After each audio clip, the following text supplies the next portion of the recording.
Hi everyone, it's Rose again. This is not Christmas Day, but this is the best memories built together. December 23, nag-iya yung dalawa kong pamangkin mag-SM Pampanga.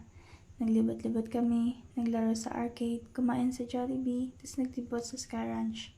Sumakay kami sa Space Shuttle. Akala ko easy lang.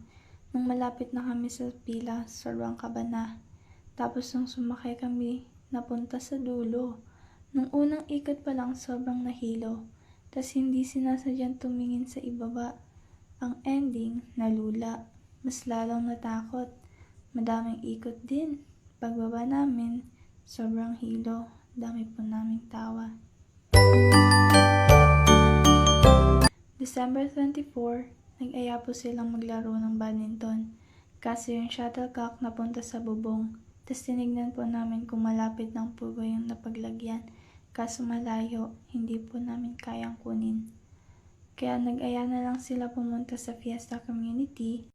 Naglakad lang po kami kahit medyo malayo. Banding na din. Puro kwentuhan, asaran, tawanan.